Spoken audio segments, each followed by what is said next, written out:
અત્યારે ભરૂચમાં રહેતા પાકિસ્તાની નાગરિકોને પાકિસ્તાન મોકલાયા।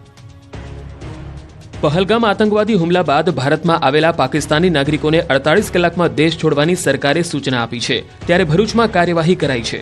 હાંસોટમાંથી પાકિસ્તાની મહિલા સઈદા બીવીને જિલ્લા પોલીસ દ્વારા અટારી બોર્ડર મોકલવામાં આવ્યા। સઈદાને ભરૂચથી અટારી બોર્ડર મોકલવામાં આવ્યા છે। સઈદા પાકિસ્તાનથી 14મી એપ્રિલે હાંસોટના ભાટવાડમાં રહેતા તેમના પરિવારજનોને ત્યાં આવ્યા હતા અને 26 જૂન સુધી રોકાવાના હતા। ત્યારે ભારત સરકારના નિર્ણય બાદ તેઓને ફરી પાકિસ્તાન રવાના કરવામાં આવ્યા છે। સઈદા 4 દાયકાથી પરિવાર સાથે પાકિસ્તાનના કરાચીમાં ચાલી ગઈ હતી। શોર્ટ ટર્મ વિઝા મળતા પિયર આવી ગઈ, પરંતુ આતંકી હુમલા બાદ પ્રવાસ ટૂંકાવી પરત જવું પડ્યું। ગુજરાતના માછીમારોને સતર્ક રહેવા સૂચના। પહેલગામ આતંકી હુમલા બાદ ભારતની દરિયાઈ સીમા પર સતર્કતા વધી છે। ગુજરાતમાં આવેલી ભારત પાકિસ્તાનની જળ સીમા પર માછીમારોને એલર્ટ કરાયા। પોરબંદરના બોટ એસોસિએશને માછીમારોને સાવચેત કર્યા। આઈએમબીએલ નજીક માછીમારી કરવા માટે ન જવા પણ જાણ કરાઈ। દરિયામાં કોઈ પણ શંકાસ્પદ જણાય તો જાણ કરવા અપીલ કરી છે। દરિયામાં બોટ, વ્યક્તિ કે ડ્રોન દેખાય તો પણ જાણ કરવા જણાવ્યું છે। તાત્કાલિક સુરક્ષા એજન્સીઓને જાણ કરવા અપીલ કરી છે। આ પરિસ્થિતિમાં પોરબંદરના બોટ માલિકો માછીમારોમાં ચિંતા જોવા મળી રહી છે। બોટ માલિકોને મધ દરિયામાં સતર્ક રહેવા સૂચના અપાઈ છે। કાળઝાળ ગરમી વચ્ચે દક્ષિણ ગુજરાતમાં માવઠાથી મુશ્કેલી વધી। કાળઝાળ ગરમી વચ્ચે દક્ષિણ ગુજરાતમાં આકાશમાંથી આફત વરસતા ખેડૂતોની મુશ્કેલીમાં વધારો થયો છે। આગાહી મુજબ જ ડાંગ, સાપુતારા, વલસાડ, વાપી સહિતના શહેરોમાં મોડી રાતથી માવઠું ત્રાટક્યું હતું। રોડ ભીના થઈ ગયા હતા। વાતાવરણમાં ઠંડક પ્રસરી હતી। ડાંગમાં વહેલી સવારથી જ વાતાવરણ પલટાયું હતું। ગરમી ગાયબ થઈ ગઈ હતી। ડાંગના સાપુતારામાં કમોસમી વરસાદ ખાબકતા રોડ ભીના થઈ ગયા હતા। વહેલી સવારે ઝરમર વરસાદ પડતા ભરુનાળે વાતાવરણ ઠંડુગાર બન્યું। વાતાવરણમાં પલટાથી રવિ પાકમાં નુકસાન જવાની ભીતિ સેવાઈ રહી છે। આ તરફ છોટાઉદેપુરમાં કમોસમી વરસાદ પડ્યો। કાળઝાળ ગરમી વચ્ચે વાતાવરણમાં પલટો આવ્યો અને માવઠું આવતા રસ્તાઓ ભીંજાયા હતા। ખેતરોમાં ઉભા પાક અને કેરીના પાકને નુકસાનની ભીતિ સેવાઈ છે।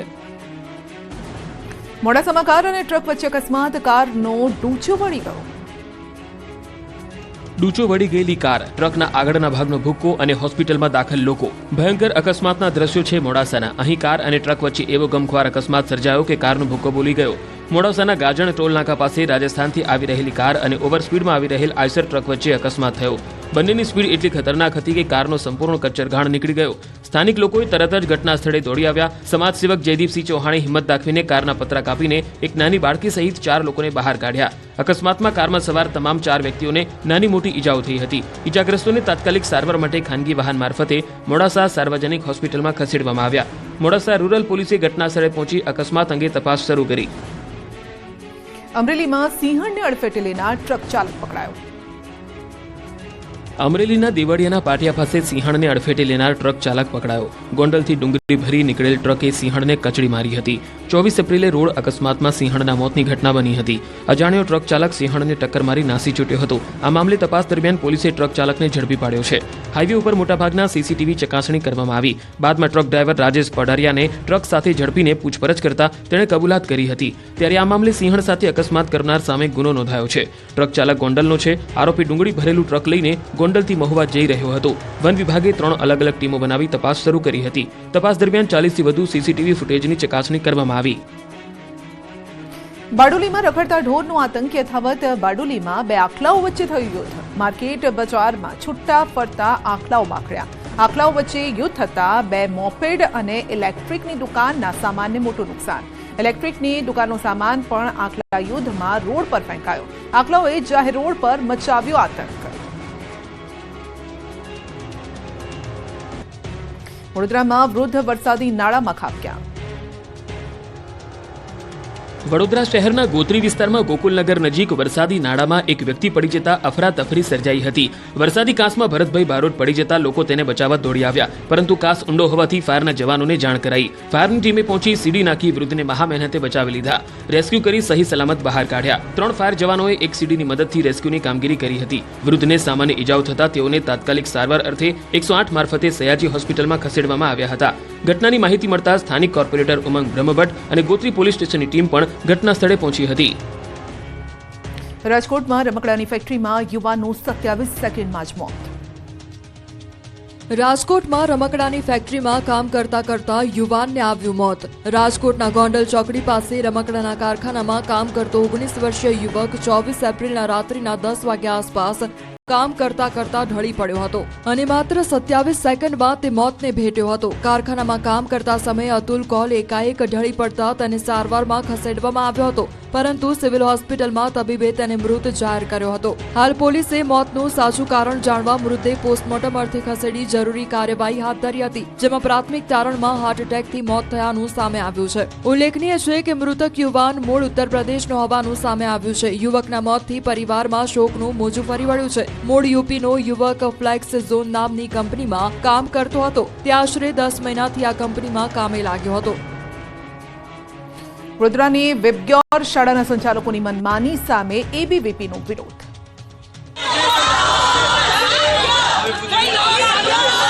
વડોદરાની વિબગ્યોર શાળાના સંચાલકોની મનમાની સામે આવી. શાળાના સંચાલકોની મનમાની સામે ઉગ્ર વિરોધ કરાયો. વાલીઓ સાથે એબીવીપીના કાર્યકરોએ ઉગ્ર વિરોધ કર્યો. પેરેન્ટ્સ મીટિંગ વખતે જ એબીવીપીના કાર્યકરો પહોંચ્યા, તેથી એબીવીપીના કાર્યકરો અને શાળાનો સ્ટાફ સામસામે આવી ગયા. સામસામે સૂત્રોચ્ચાર કરી વિરોધ કર્યો. નોંધનીય છે કે ભાયલીની વિબગ્યોર શાળા એફઆરસીના નિયમોનું ઉલ્લંઘન કરતી હોવાના આરોપ થઈ રહ્યા છે. વાલીઓનું કહેવું છે કે શાળા 1.5 લાખથી 1.70 લાખ રૂપિયા ફી ઉઘરાવે છે. આ ઉપરાંત શાળા સંચાલકો ઇતર પ્રવૃત્તિના નામે 40,000 ઉઘરાવતા હોવાનો દાવો કરાયો. નિયમ વિરુદ્ધ સ્ટેશનરી અને યુનિફોર્મ શાળામાંથી જ લેવા ફરજ પડાતી હોવાનો વાલીઓએ આક્ષેપ કર્યો. શાળા ખાતે ઉગ્ર વિરોધ થતા પોલીસનો મોટો કાફલો મામલો શાંત પાડવા પહોંચ્યો. અબડાસામાં સિમેન્ટ કંપની સામે 14 ગામે મોરચો માંડ્યો. અબડાસાના અંતરિયાળ વિસ્તારમાં સિમેન્ટ કંપની સામે લોકોનો આક્રોશ જોવા મળ્યો. અબડાસામાં એબીજી સિમેન્ટ કંપની આવ્યા બાદ થોડા સમય પછી તેને વડરાજ સિમેન્ટને સુપ્રત કર્યા પછી હવે નિર્મા કંપનીને આ સમગ્ર કંપની હેન્ડઓવર થઈ છે. પરંતુ સ્થાનિક લોકોના કરોડો રૂપિયા ફસાયા હોવાથી સ્થાનિકોએ આંદોલન છેડ્યું છે. ગ્રામજનોનો આક્રોશ હવે ઉગ્ર રૂપ ધારણ કરી રહ્યો છે. વાયોરથી આશરે 6 કિલોમીટર દૂર આવેલા આ કંપનીના ગેટ સામે 14 ગામના લોકો ધરણા પર ઉતરી આવ્યા. લોકોને ન્યાય મળે તેવી માંગ ઉઠી છે. ઠુમડી, બેર, કરમટા, રોહારો, ખોથિયાય, ગોલાય, પંઘા, વાયોર, અકરી, નવાવાસ, વાલાવારી, વાઢ અને ભગોડીવાસ જેવા 15 થી 16 ગામના લોકોએ એક સાથે મળીને આંદોલન શરૂ કર્યું છે. આંદોલનકારીઓની સ્પષ્ટ માંગ છે કે જ્યારે જૂની કંપનીએ બાકી ચૂકવણા કર્યા હોય તેવી જ રીતે હાલના સંચાલક નિર્માએ પણ જવાબદારી સ્વીકારી ચૂકવણી કરવી જોઈએ. આંદોલનમાં આગેવાન લખન ધુવા આસપાસના ગામોના સરપંચો સહિત જોડાયા હતા. તો શાંતિપૂર્ણ આંદોલનના નેતૃત્વમાં અબડાસાના ધારાસભ્ય પ્રદ્યુમનસિંહ જાડેજા દ્વારા સ્થાનિક લોકોની મુલાકાત લીધા બાદ આશ્વાસન આપવામાં આવ્યું કે સરકાર સુધી રજૂઆત કરશે, ન્યાય અપાવશે. ગોંડલમાં સામે કેમ જુએ છે કહી સરપંચના પુત્રએ કામદાર પર કર્યો હુમલો. ગોંડલમાં રૂપાવટી ગામના સરપંચના પુત્રએ દાદાગીરી કરી કામદારોને કોઈ કારણ વગર ધોકા પાઇપ વડે માર માર્યો. સામે કેમ જુએ છે તેમ કહીને કારખાનામાં ઘૂસીને કામદારો પર પાઇપ વડે તૂટી પડ્યા. મોવિયા રોડ પર રેતી ચોકમાં આવેલા વચરાજ ફેબ્રિકેશનમાં મારામારી કરી. ફેબ્રિકેશનનો એક કામદાર હોટલમાં ચા લેવા ગયો હતો અને તે સમયે બુલેટ લઈ ઉભા રહેલા સરપંચના પુત્રએ કામદારને સામે કેમ જુએ છે કહીને માર માર્યો, અપશબ્દો બોલ્યા. ત્યાંથી કામદાર છૂટીને કારખાને પરત ફર્યો અને પરંતુ સરપંચના પુત્રએ પણ ત્યાં રોકાતા કારખાને પહોંચી અને કામદાર પર હુમલો કર્યો. ફેબ્રિકેશનનું કામ કરનાર કિરીટ સોલંકી, હાર્દિક સોલંકી અને માનવ કાતરવાળાને ધોકા પાઇપથી માર માર્યો. લોહી લુહાણ કરી ભાગી ગયો. અપશબ્દો બોલ્યા. જેને કહેવું હોય એને કહી દેજો, જેને બોલાવવું હોય તેને બોલાવી લેજો સહિતની ધમકી આપી કારખાનું બંધ કરાવ્યું હતું. ગંભીર ઇજા પહોંચતા ગોંડલ સિવિલ હોસ્પિટલમાં સારવાર અર્થે ખસેડવામાં આવ્યા હતા અને સમગ્ર બનાવને લઈને ગોંડલ શહેર એ ડિવિઝન પોલીસ મથકે ફરિયાદ પહોંચતા પોલીસ હોસ્પિટલ પહોંચીને તપાસ હાથ ધરી. સરપંચના પુત્ર સહિત 3 ભાઈઓ હરેશ સોલંકી, જનક સોલંકી અને સુરેશ સોલંકી સામે ફરિયાદ દાખલ કરાઈ. વડોદરામાં નશામાંથી યુવકે કરી તોડફોડ.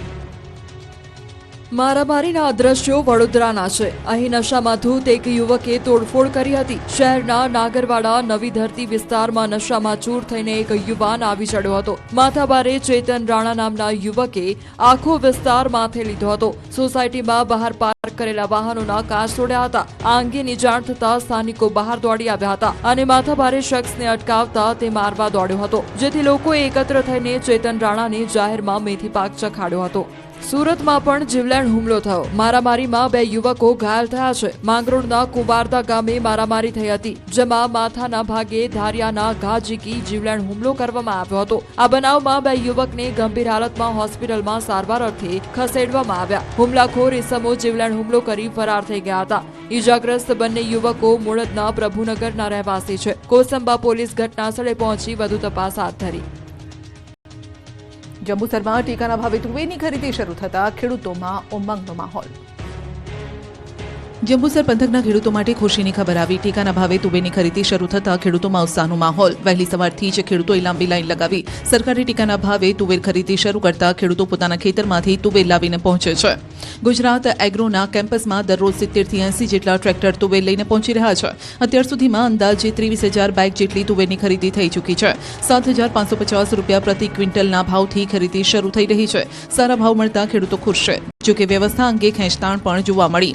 લાંબી લાઈન, તડકો અને લાંબી રાહ જોવાના કારણે ખેડૂતોને તકલીફ પડી. વ્યવસ્થાને મજબૂત બનાવવા માટે ટોકન સિસ્ટમ અમલમાં રાખવામાં આવે છે, છતાં પણ અનેક ખેડૂતોને દિવસભર રાહ જોવી પડે છે. તુવેરનું માપદંડ ચકાસી તારાજી કર્યા બાદ ખેડૂતોને પેમેન્ટ પ્રક્રિયા શરૂ કરવામાં આવે છે. તલાલાની કેરી માર્કેટમાં કેસર કેરીની હરાજી શરૂ. પ્રથમ દિવસે 10,000 બોક્સની આવક.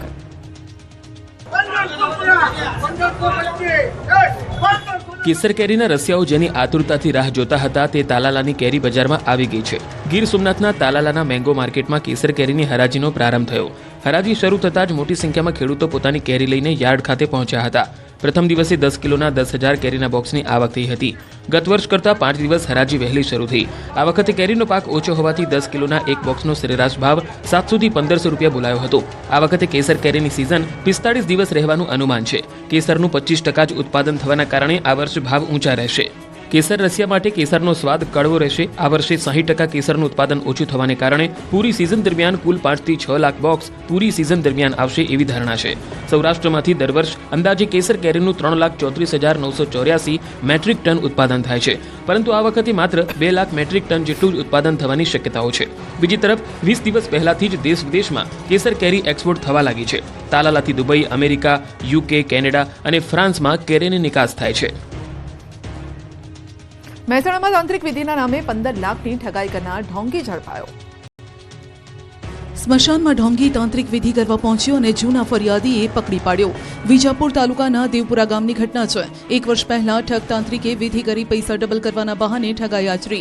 વિધિના નામે 2 ખેડૂતો પાસેથી 15 લાખની ઠગાઈ કરી ઢોંગી ભાગી છૂટ્યો, પરંતુ 1 વર્ષ બાદ ફરી સ્મશાનમાં દેખાતા પોલીસને જાણ કરી. પોલીસે આરોપીને મહેસાણા હાઈવે પરથી સરદાર બાવલા પાસેથી કાર સાથે પકડી લીધો. આરોપી તાંત્રિકની ગાડીમાંથી વિધિની ઘણી સામગ્રી પણ મળી આવી. 1 વર્ષ પહેલા રાજકોટના 2 ઠગોએ દેવપુરા ગામના ભરતભાઈ પટેલનો સંપર્ક કર્યો. તેમણે તાંત્રિક વિધિથી પૈસા ડબલ કરવાનું કહીને પહેલા 50,000 માંગ્યા. આ રકમને ડબલ કરી આપતા ભરતભાઈનો વિશ્વાસ જીતી લીધો અને ત્યારબાદ તેમની પાસેથી 7 લાખ પડાવ્યા. આ ઠગાઈની જાણ થતાં જ બીજા એક યુવકે પણ આરોપીઓને 8 લાખ આપ્યા હતા. 15 લાખની ઠગાઈ કર્યા બાદ આરોપીઓએ ફોન કરી દીધો હતો બંધ અને ફરાર થઈ ગયા. બોટાદથી દાણા જોઈ દોરા ધાગા કરતો ભૂવો ઝડપાયો. તમારું કામ દાણા જોવાનું, આ તે બધું બંધ કરો. બોટાદ શહેરમાં વિજ્ઞાન જાથા ટીમ દ્વારા પોલીસને સાથે રાખી દાણા જોઈ દોરા ધાગા કરતા ભુવાનો પર્દાફાશ કરવામાં આવ્યો. મેલડીમાંના ભુવા તરીકે દાણા જોવાનું કામ કરતા દિનેશ ભુવા નામના વ્યક્તિનો પર્દાફાશ કર્યો. દિનેશભાઈ દ્વારા લોકોને અંધશ્રદ્ધામાં ધકેલી માતાજીનો પ્રકોપ અને માતાજીના ડરની વાત કરી રૂપિયા પડાવાય છે. દિનેશભાઈએ છૂટાછેડા કરવાના નામે 7,25,000ની માંગણી કરી. જયેશભાઈ ડાભી નામક વ્યક્તિ દ્વારા ભુવા પર આરોપ લગાવાયો. જયેશભાઈના જણાવ્યા અનુસાર તેમના નાના ભાઈ અને નાના ભાઈની પત્ની વચ્ચે અણબનાવ રહેતા તેઓએ છૂટાછેડા લેવાનું નક્કી કર્યું, પરંતુ સામે જયેશભાઈના વેવાઈ આ ભુવા દ્વારા ફેલાવેલ અંધશ્રદ્ધામાં ડૂબાયેલ હતા. તેથી તેમણે છૂટાછેડા માટે આ ભુવાનો સંપર્ક કર્યો. બંને પરિવાર આ ભુવા પાસે ગયો અને અંતે ઢોંગી ભુવાએ છૂટાછેડા માટે જયેશભાઈ પાસે 51 લાખની માંગણી કરી.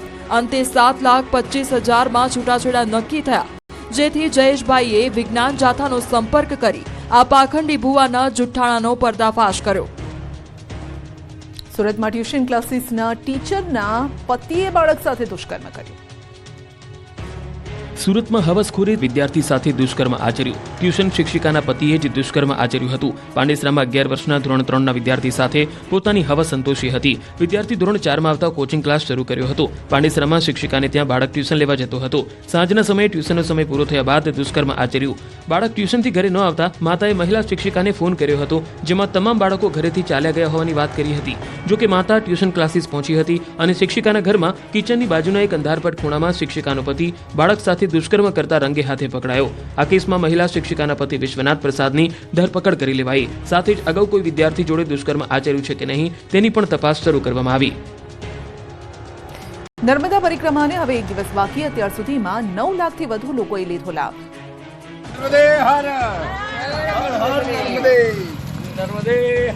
ઉત્તર વાહિની નર્મદા પરિક્રમા શાંતિપૂર્ણ માહોલમાં સરળ રીતે ચાલી રહી છે. હવે પરિક્રમાને માત્ર એક દિવસ બાકી છે. પરિક્રમા 27 એપ્રિલે પૂર્ણ થશે. તારીખ 29મી માર્ચથી પ્રારંભાયેલી ઉત્તર વાહિની નર્મદા પરિક્રમામાં લાખોની સંખ્યામાં પરિક્રમાવાસીઓ પરિક્રમા કરી અને ભક્તોએ ધન્યતા અનુભવી. પરિક્રમાની શરૂઆતથી 25 એપ્રિલ સુધી અંદાજિત 9 લાખ જેટલા પરિક્રમાર્થીઓએ પરિક્રમા કરી ધન્યતા અનુભવી. પરિક્રમા દરમિયાન કોઈ પણ તકલીફ પડી નથી. સુરક્ષા કર્મીઓ થકી લોકોની ખડે પગે સુરક્ષા કરી રહ્યા છે. પરિક્રમા દરમિયાન પરિક્રમાવાસી સરળતાથી દિવસ રાત્રે પોતાની અનુકૂળતાએ પરિક્રમા કરી શકે તેવી સારી વ્યવસ્થા સરકાર દ્વારા ઊભી કરાઈ છે. અને ચાલુ વર્ષે તંત્ર દ્વારા 2 જગ્યાએ ડાયરાઓ પણ ગોઠવવામાં આવ્યા અને જેને લઈ અહીં આવતા ભક્તોએ પણ મા નર્મદા તટ પાસે ગરબા ગાઈ આખું વાતાવરણ ભક્તિમય બનાવ્યું.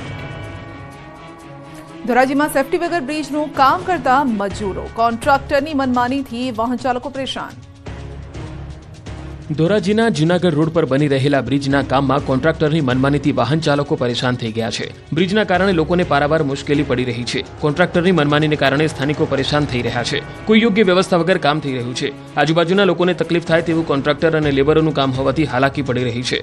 બ્રિજમાં કામ કરતા મજૂરો પણ સેફટી વગર કામ કરતા જોવા મળ્યા, જેના કારણે આજુબાજુના લોકો તેમજ દુકાનધારકોને જીવનું જોખમ છે. તેથી સ્થાનિકો વેપારીઓને રાહદારીઓમાં રોષ જોવા મળ્યો. જામનગરમાં હરિયા કોલેજ ખાતે એવોર્ડ પ્રોગ્રામ વિવાદમાં. જામનગરમાં આવેલા હરિયા કોલેજ ખાતે એવોર્ડ ફંક્શનમાં વિવાદ સર્જાયો. એવોર્ડ દરમિયાન મુંબઈથી આવેલા સ્થાપક ટ્રસ્ટી પરિવારે સ્થાનિક દ્રષ્ટિ અને સંચાલક મંડળ દ્વારા જીનેશભાઈ શાહ નામના વ્યક્તિને સ્ટેજ પર લવાતા વિવાદ સર્જાયો હતો. મુંબઈથી આવેલા ઓસવાડ એજ્યુકેશન ટ્રસ્ટના કાઉન્ટર ચેરમેન અને તેના પરિવારજનોનો દાવો છે કે જીનેશભાઈ શાહ નામના આ વ્યક્તિ સામે અનેક કેસ નોંધાયેલા છે. તેવા વ્યક્તિને સ્ટેજ પર સ્થાન આપવું અયોગ્ય છે. આ મામલે પોલીસ ફરિયાદ પણ કરવામાં આવી છે. આમ હરિયા કોલેજ સાથે સંકળાયેલા ટ્રસ્ટી રમણીકભાઈ અને તેના સાળા જીનેશભાઈ સામે આક્ષેપોને લઈ ઉહાપો મચી ગયો હતો. ધ્રાંગધ્રામાં યોગ, તલવારબાજી, લાઠી દાવ, સૂર્ય નમસ્કાર અને કસરતના પાઠ શીખતા બાળકો. ધ્રાંગધ્રા આર્ય સમાજ મંદિર ખાતે 7 દિવસીય આર્ય વીરાંગના શિબિરનો શુભારંભ કરવામાં આવ્યો. બાળકો ઉનાળુ વેકેશનનો સદુપયોગ કરી શકે તે માટે આ શિબિરનું આયોજન કરાયું. શિબિરમાં બાળકોને યોગ, તલવારબાજી, લાઠીદાવ, સૂર્ય નમસ્કાર અને કસરતના પાઠ શીખવવામાં આવશે. સંસ્કારો અને ગુણોના સિંચન સાથે આ બાળકોને યોગ, જિમ્નેસ્ટિક, કસરત, લેજિમ, જીમ, યજ્ઞ, હવનથી લઈને રમતગમતથી માનસિક અને શારીરિક મજબૂતાઈ કેળવવાની તાલીમ આપવામાં આવે છે. ધ્રાંગધ્રા આર્ય સમાજ મંદિર આ શિબિર નિઃશુલ્ક છે, જેમાં મોટી સંખ્યામાં બાળકોએ ઉત્સાહભેર ભાગ લીધો. આર્ય વીરાંગના અને આર્યવીરો પોતાનું સંરક્ષણ કરી શકે તે માટે વિવિધ દાવ અને તેમનું શરીર મજબૂત બને તે માટે વિવિધ કસરતો, સૂર્ય નમસ્કાર આ શિબિરમાં શીખવવામાં આવે છે. બાળકો સોશિયલ મીડિયાને બદલે હિન્દુ સંસ્કૃતિના જ્ઞાન સાથે સર્વાંગી વિકાસની તાલીમ મળે તેવા હેતુથી આ શિબિર શરૂ કરાઈ છે. જેતપુરમાં જુનવાણી મકાન ધરાશાયી. જેતપુરના બાવાવાડાપરા વિસ્તારમાં બન્યો બનાવ. બાજુમાં બનાવી રહેલ મકાનના કારણે જુનવાણી મકાન ધરાશાયી થયું. મકાન ધરાશાયી થતા અંતર રહેલા 3 જેટલા લોકો ઇજાગ્રસ્તોને સારવાર માટે 108 મારફતે હોસ્પિટલ ખસેડવામાં આવ્યા હતા. જેતપુર પાલિકા સહિત ટીમ પણ ઘટનાસ્થળે દોડી આવી. રાજકોટના ગોંડલના સોશિયલ મીડિયામાં અલ્પેશ કથિરિયા અને ગણેશ જાડેજાની સામસામે પોસ્ટ. 27 એપ્રિલે અલ્પેશ કથિરિયા ગોંડલ આવી રહ્યો છે અને તેણે સ્વાગતની કરો તૈયારીની પોસ્ટ મૂકી છે. તો સામે ભગવત ભૂમિ ગોંડલને બદનામ કરનાર તેમજ જાતિવાદી માનસિકતા ધરાવતા લોકોનું સ્વાગત કરવા માટે ગોંડલની 18 વરણની જનતા તૈયાર હોવાની ગણેશ જાડેજાની પોસ્ટ. બંનેના સમર્થકોએ પણ સામસામે પોસ્ટ કરી. પાટીદાર નેતા અલ્પેશ કથિરિયા આવતીકાલે ગોંડલ જશે. ગણેશ ગોંડલના નિવેદન બાદ આવતીકાલે ગોંડલ જશે. ગોંડલ ખાતે વિવિધ મંદિર સ્થળની મુલાકાત લેશે. અલ્પેશ કથિરિયાની સાથે ધાર્મિક માલવિયા, જિગીશા પટેલ પણ ત્યાં ગોંડલની મુલાકાત લેશે. અલ્પેશ કથિરિયાએ જણાવ્યું કે છેલ્લા 6 મહિનાથી ગોંડલમાં ગુનાહિત પ્રવૃત્તિ વધી રહી છે. લોકો ભયમુક્ત જીવન જીવે તેવા પ્રયાસ કરશે. સુરતમાં ટ્રાફિક પોલીસનો તોડ કરતો વિડીયો વાયરલ. પર્વત પાટિયા કબૂતર સર્કલ પરનો આ વિડીયો વાયરલ. પોલીસ કર્મીના ઇશારે તોડ કરતો ટીઆરબી જવાન કેમેરામાં કેદ. પીક અવર્સ દરમિયાન ટ્રાફિક નિયંત્રણ કરવાની જગ્યાએ પોલીસ ફક્ત દંડ વસૂલવામાં વ્યસ્ત જોવા મળી. પોલીસ કર્મી અને ટીઆરબી જવાન સાથે કાર્યવાહી થશે કે કેમ તે અંગે સવાલ.